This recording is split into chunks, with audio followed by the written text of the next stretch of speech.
Hey everyone, Mark and Monica here from Magnificent Mindset. Hey! Are you guys dreading catching up with those extended family members over Christmas? You know, Christmas can be a wonderful time. Yeah, it can be. Yeah. And it can be also a terrible time, and a time of anguish, and not an enjoyable time for some people as well. Yeah, a lot of hurt, a lot of build up within families that might have been going on for years, and come Christmas, it's like, oh no, have to catch up with, got to catch up with that family member again, or Uncle Steve, or whoever it may be, Auntie Betty, or even your father-in-law, mother-in-law, or your own parents. It's exactly right. So we've got 3 simple tips to help you through this period, and maybe even you can use it next year. Yeah, absolutely, because it could be a lot. A couple of days before Christmas, and it's something that we've been using and helped us out a lot. Most of them, something we use in our own personal lives. And it's something that will help with not just your immediate family and extended family, but in any relationship or any encounter you have with anyone where you're feeling triggered by something. That's it. So number 1, make the visit short. That's it. Make it short, and maybe if you can even say no and respect your boundaries, and actually say no, I can't attend. But or you don't want to attend, so no, maybe for next year that we're not going to visit these people, and we know that sometimes that's really unavoidable, right? Yeah, that's it. So if it is unavoidable, you can visit, but shorten your time, your length of time for being there. And when you're there, trying to not engage in those... This is tip number 2. Yeah, this is tip number 2. Tip number 2, yeah. Try not to engage in those conversations where you know it's going to be...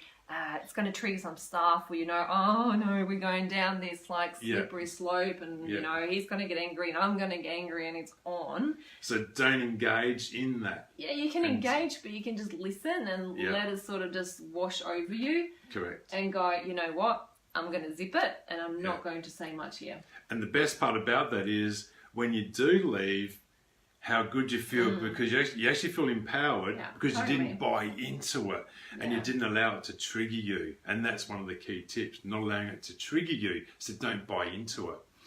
And it's going to get easier and easier the more you practice this. The first time, be so bloody proud that you maybe didn't bite into the first sentence, and then build up on it. Yeah, that's it.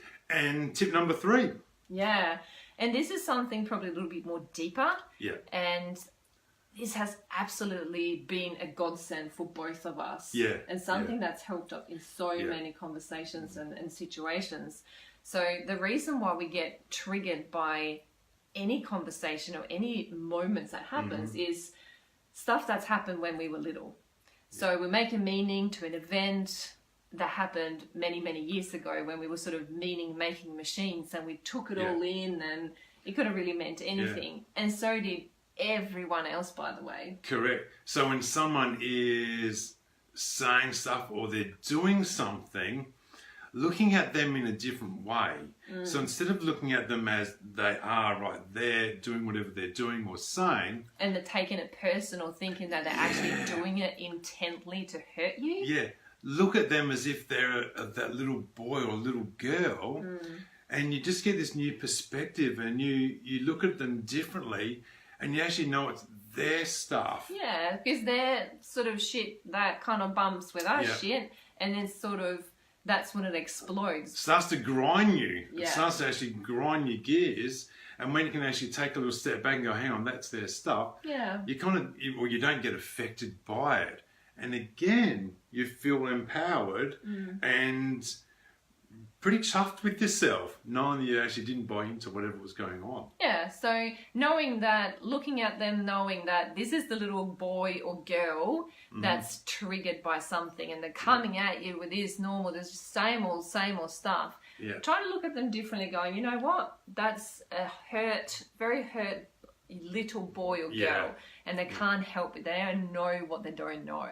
So number 1, make it short. Yeah, make it short. If you have to go at all. Yeah, and be cool with saying no, respecting your boundaries. And number 2 is not engaging. You know, when there is a conversation going or something happening, letting it just fly over the top of your head and not buying into it. And number 3, look at them as a little hurt boy or girl. Yeah. Really, because there's so much more compassion we have for little children. Yeah. So knowing that their intent is not to hurt you, never was and never will be, even though it looks like it and feels like it. Look at them as a little wounded boy or girl. Have compassion, have love, have empathy for where they are at. Yeah. And that way you can walk away being proud and happy for where you are at and the relationships that you have. Yeah, and having empathy for that person or those people. So if you're going to this season, you're looking for some assistance, or you want to reach out for some tips on to take this a bit further, please feel free, I'll get that right, to reach out. Shoot us a message or PM us, and we're more than happy to help you out and go a little bit further with this. That's what we're here for, guys. So Merry Christmas, take care, guys, and nurture your relationships. Yeah. Take care.